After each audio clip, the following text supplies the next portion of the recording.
get knocked down, but you gotta get up. Keep going. Hey guys, welcome to another training. Today we're going to talk all about your personal brand, why it matters, how to do it, and how this is actually going to turn into an income generating thing for you. Your brand is how you connect. It's how you create community. It's how you turn raving fans into customers. A personal brand is the unique intersection between who you are and what you do. And you'll see more and more that there are actually corporations trying to use these principles of personal branding, but we're going to take it to a whole other level here. Attention will get you everything that you want. This is a quote from Gary Vee. Building your brand is about attention. Now, a lot of you might be getting all kinds of feels from this, thinking like, oh, ego, I don't actually want attention. Attention is a must to grow your business. Building your brand requires attention.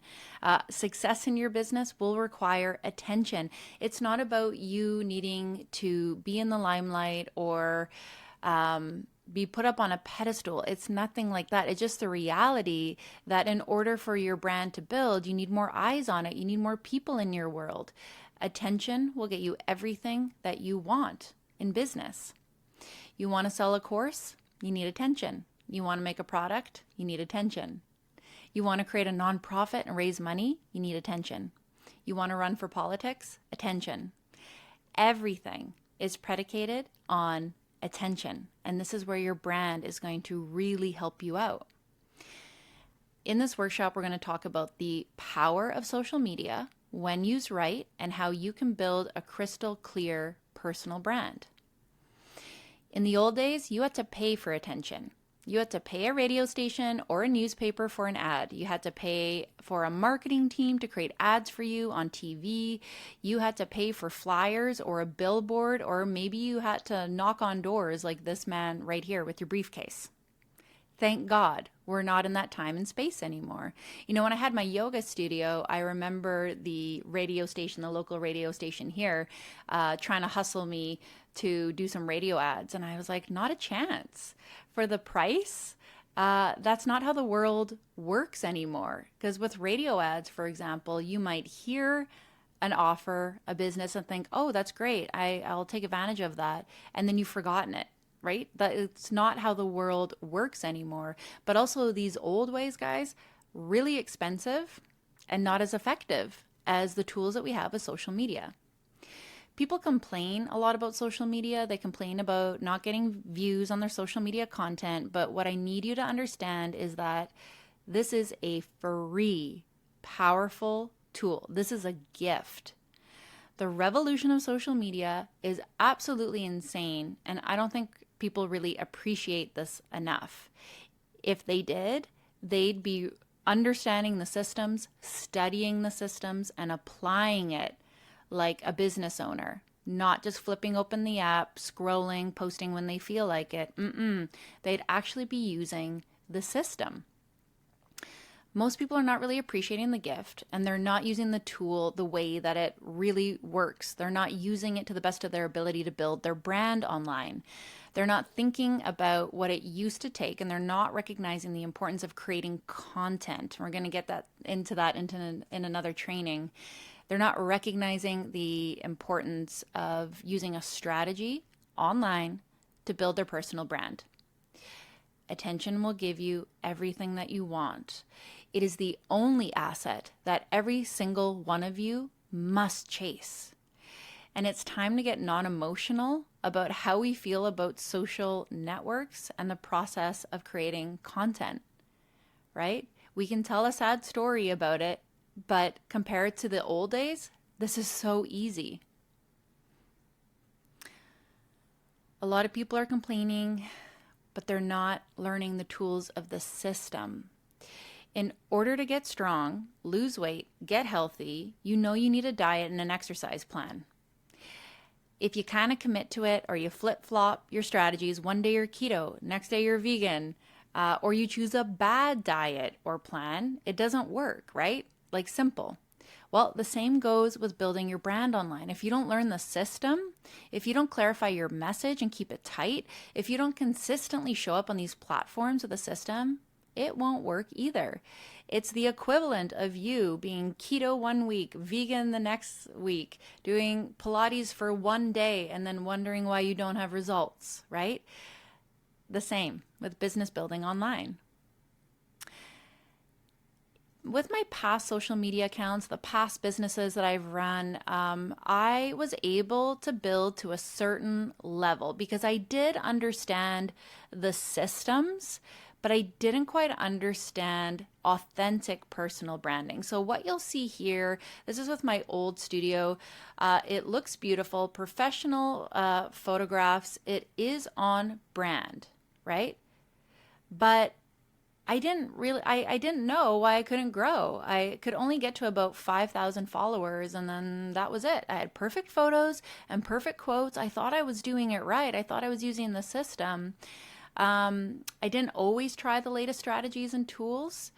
And I didn't really think about how social media could really grow my brand. I didn't really appreciate what it could do for me. And I definitely didn't add in that whole other layer of authenticity into my brand. When I started taking social media seriously, I grew the Sovereign CEO brand to currently 40K on Instagram. I just started on Twitter and it's already at 10K. And YouTube is where I will be focusing on growing next. There's no one there right now. I literally just opened that up. But now that I understand the system, now it's easy to grow. And this is what I teach a lot of my clients too. On the flip side, I have a lot of clients that come to me that have huge followings, like 100,000 plus, and they're making $0 because they don't know how to connect with their audience. They don't know how to show their authority. They don't know how to create the right kind of content that then flips their raving fans into paying customers. That's a whole other thing. So after doing this steady for a few years now, I've really got this down to an art and a science. You got to care. You got to care about attention, and you got to care about what you do. You got to care about the people that are showing up in your space. They're not just numbers, they're human beings.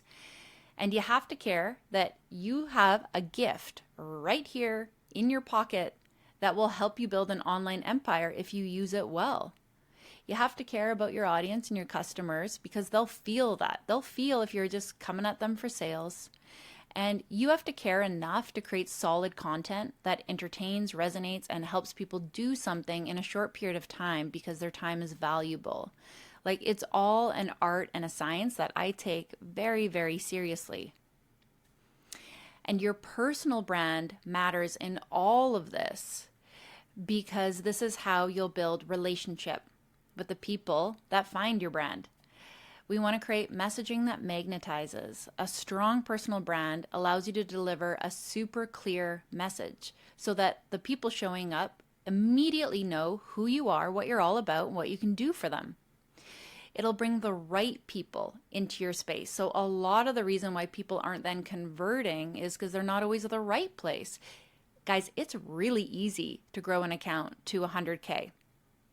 It is. I know that sounds wild, but it's super easy to just make funny stuff, polarizing stuff, mean stuff, and just blow up the account. I could easily do that with mine. But I have boundaries because I don't want just anyone coming in, because just because people will follow your account, it doesn't mean that they're going to turn into clients, right? And that has a lot to do with the work that you're here to do. I think it's important to be fully expressed in your personal brand, but that doesn't mean that you don't have boundaries. Fully expressed doesn't mean that you just go and swear on the internet and just like let your feelings out on the internet. That's not what I mean. I mean, you are unapologetic about your values, and your values show up in the work that you do, and you keep chugging along that path. That's different than just emotional permissiveness. Your personal brand will also help you increase sales. When your brand is clear, when it's aligned, when you call on the right people, and your audience trusts you, that's going to lead to better relationships, more engagement, and ultimately higher sales. So what are the essentials of doing this thing? How do you build a personal brand? The first place you want to start at is your purpose, your why. So your brand purpose is the deeper reason for why your brand exists beyond just making money. I have said that quote also with developing your business, right? It's the core motivation that drives you to get up every day and serve your audience. It should connect emotionally with your clients and remind them why your work matters. Think of it as the why behind everything that you do. For example, a fitness coach's brand purpose might be to empower busy women to reclaim their health and confidence so that they can be better mothers. Super clear. Questions for exploring your brand purpose. You might want to take a screenshot here. What impact do you want to make in the world? Why did you start your business in the first place? What personal experiences have shaped the work that you're passionate about? And how do you want people to feel after interacting with your brand? Notice all of these things will involve storytelling and emotional connection. Pillar 2, your brand mission. Your mission is what you are doing right now to achieve your purpose. While the purpose is the emotional driver, the mission is the practical, here's how we actually do this thing and for whom. So example, a brand coach's mission might be to help solopreneurs build impactful personal brands through one-to-one coaching, workshops, and digital courses. The mission is pretty simple. It's what kind of work are you doing and who are you helping? Again, you might want to screenshot this. Questions for exploring your brand's mission. What specific problems are you solving for your clients? How do you serve your audience every day? What transformation do you aim to provide through your services? And what's the core promise your brand makes to your clients? What's the result? What's the transformation? What's happening on the other side? Pillar 3, your vision. So if your mission is what are you doing right now? What's your work? The vision is where could this go? How big could this get? Your brand vision is the long-term destination. And let me tell you this, a lot of entrepreneurs that I work with don't allow themselves to actually dream big, to future think, to really see the value in what they do. If you can do that, you will find radical success. So this is so important. This is your big picture dream. It's the impact you want to make over time. Your mission is the now, your vision is the future. For example, a financial advisor's vision might be to build a future where all entrepreneurs have the financial literacy they need to build wealth and legacy for their families. Questions for exploring your brand's vision. What legacy do you want your brand to leave behind? How do you envision your brand evolving in the next 5 to 10 years? What's the larger societal or industry impact that you want to create? And what role do you want your brand to play in shaping your community or industry? Do you want to be a thought leader? Do you want to be a change maker? Do you want to be a disruptor? All popular words on LinkedIn. Pillar 4, your values. Your brand values are the principles that guide your brand's decisions, behaviors, and interactions. They are the non-negotiable beliefs that shape how you run your business and how you interact with clients, your community, and even your employees. Your values set the tone for the culture that you create within your brand and attract clients who share those same beliefs. Now, let me tell you this. Your brand values might not be the same as your personal values. For example, maybe your personal values are all about faith, but then you never talk about God in your business. Then that's not a brand value. Whatever your brand values are, I should see obvious examples of it. So if you say a brand value of yours is being ethical, you should immediately be able to provide me with examples, tangible examples of how you infuse this into your business processes. For example, a marketing consultant might have the core values of transparency, creativity, and client empowerment. These values will guide everything from the way that they communicate with clients. Maybe they have their prices all up front to the strategies that they develop for their clients. Maybe it's a bunch of infographics. It's thinking outside the box. It's bringing a whole creative team with them. There should be obvious examples of your brand values in your work. How many should you have? 2 to 4. Anything other than that, it gets kind of messy. Less is more in general with all things branding. If you can own a word, a color, a mood, like the more you can niche down, the better, but it's okay to have multiple values. Questions for exploring your brand's values. What principles guide your business and personal decisions? What values do you want your audience to associate with your brand? How do your values show up in your content, offers, and interactions? And what are your non-negotiables when working with clients or collaborators? Pillar 5, your secret sauce, your differentiating factor. Your differentiating factor is what sets you apart from everybody else.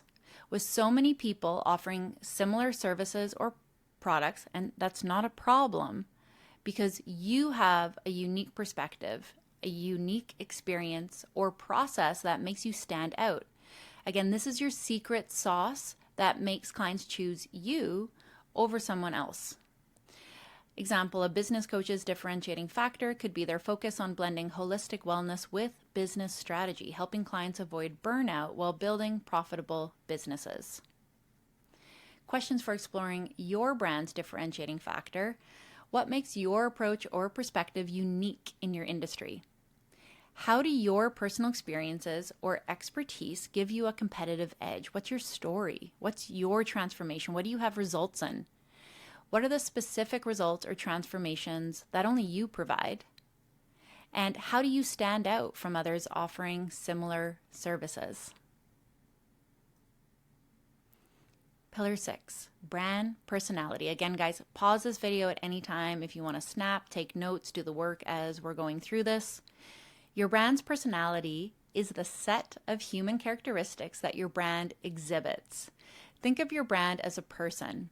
What traits or qualities do they embody? Are they fun, serious, adventurous, or nurturing?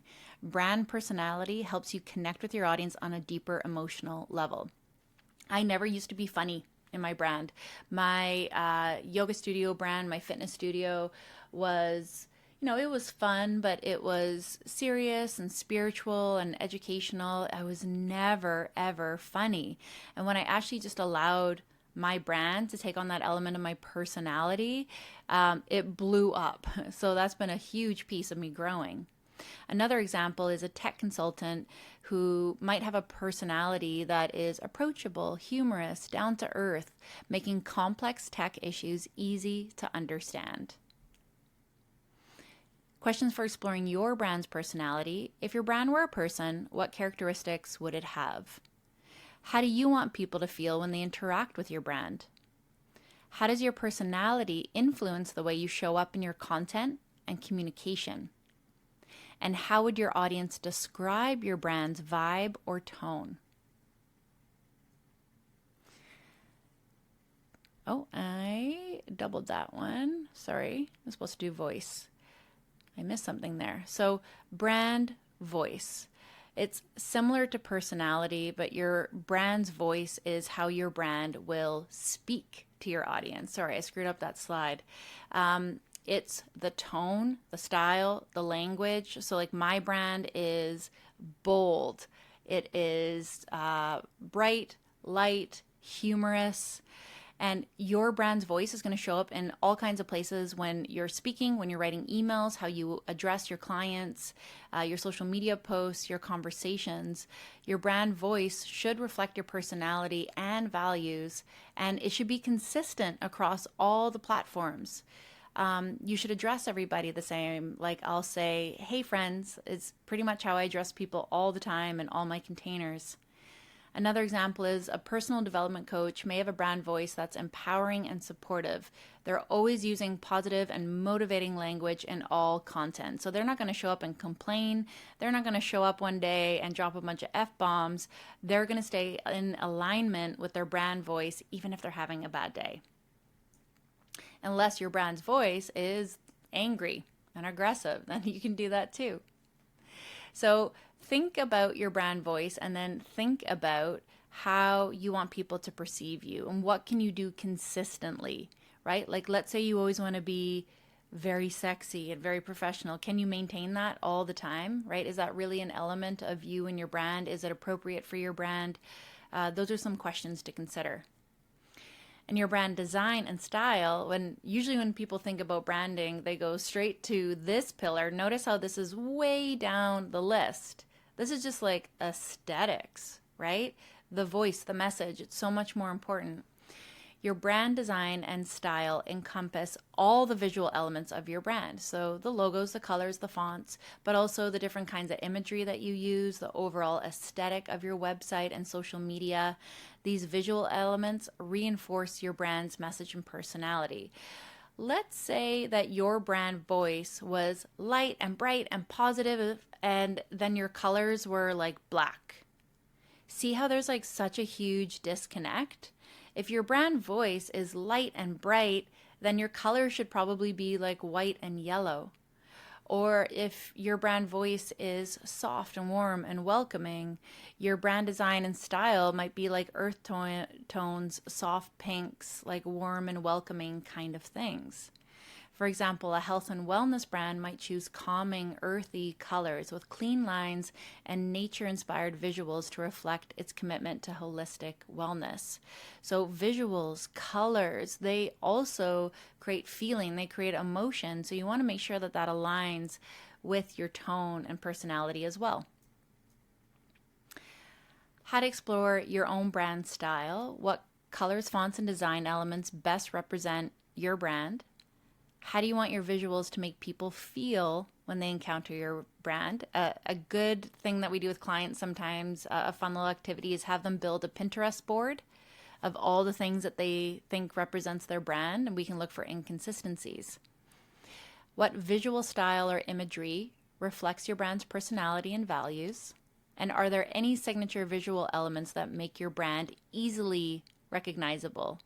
Maybe it's like I've seen one brand, they always bring in just one particular actor in their memes, and it's like always this person, and then you start associating that person with their brand.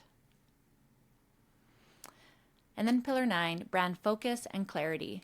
Your brand focus and clarity are about staying aligned with your core purpose, mission, and values. It's about ensuring that your message is clear, and you're not trying to be everything to everyone. The clearer your brand is, the easier it will be for your audience to understand and connect with you. So in a world that wants you to be inclusive, I'm saying be exclusive. Choose your ideal client and make your niche. Make your own path here. Call in that person. Example, a leadership coach focuses exclusively on helping women in corporate positions transition to entrepreneurship, which makes their brand laser focused and clear. How do you explore what your brand should focus on? What is the core message you want people to take away from your brand? What are you all about? Are there areas where your brand feels unclear or confusing? How do you ensure your content and offers align with your brand purpose and mission? And what specific areas of your brand need more focus or clarity to strengthen it? You want to spend time on this and also know that your personal brand will evolve just like you will evolve as a person. You don't want to be flip-flopping all the time, but there is room for growth. Remember that your brand is powerful, this work is important, and refining your messaging and presentation is going to help you get the right attention, like we talked about before. It's going to help you attract the right people in the right places. Your next steps, spend time building a really strong foundation for your brand. Do these questions, write them out. And when you're ready for help with your messaging, you know where to find us. You can book a discovery call. You can join the Sovereign CEO at any time, but do this work first. And when you have questions, we can help you inside the community. Been underground, now I aim for the sky. Don't quit now, you can last longer. All these wounds only making you stronger.